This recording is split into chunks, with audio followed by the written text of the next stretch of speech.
2 Corinthians 5:17. Do you wish you could start over? You've made mistakes. You're full of shame about past behaviors. Have I got the verse for you? Therefore, if anyone is in Christ, he's a new creation. Old things have passed away. Behold, all things have become new. I was also reading in Romans 6 this morning.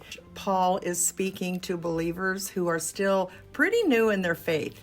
Do you remember when you were there? I do.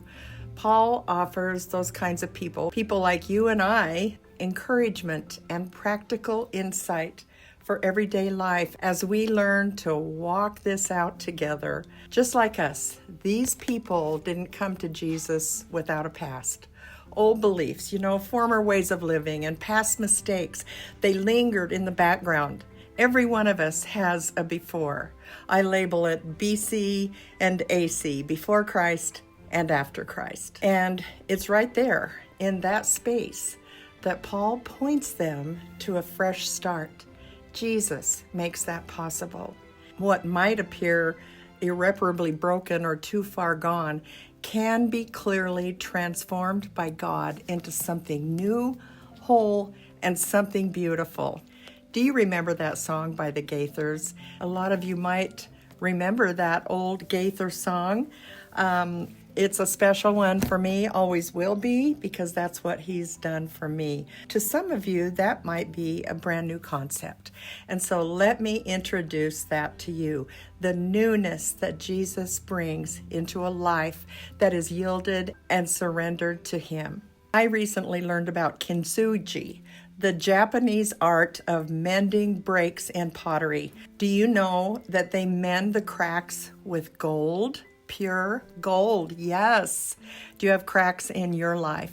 Our past remains a part of us, much like the crack lines remain visible in an old piece of mended Japanese pottery. Pretend like that's what this is. Now, this looks pretty well beat up. I don't see a crack in it, but if you would imagine that there is one, they would fill that crack with real gold. What a concept. Because just like with this piece of pottery, God, the divine artist, reshapes our fractured pasts into futures filled with promise.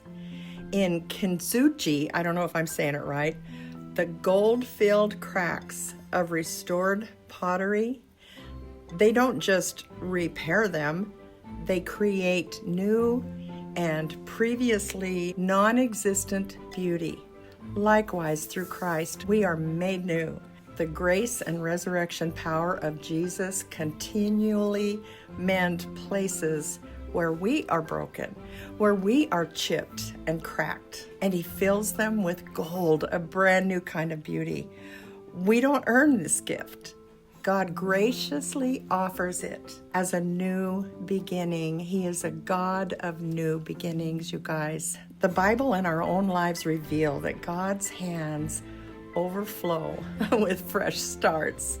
He loves new beginnings. So when we're stuck in broken patterns in our relationships with God himself, with others, and even with ourselves, we can know that divine potential is a prayer away. We can have those cracks filled with gold. We're called to introspection, people.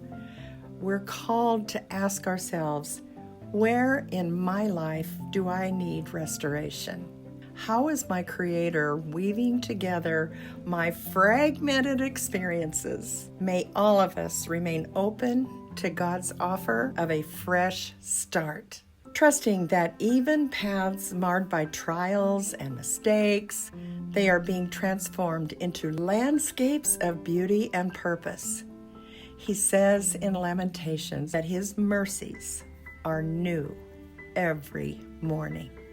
Ask him to fill your cracks with brilliant gold that shines brightly from your previous brokenness. That is one prayer that he will hear and answer.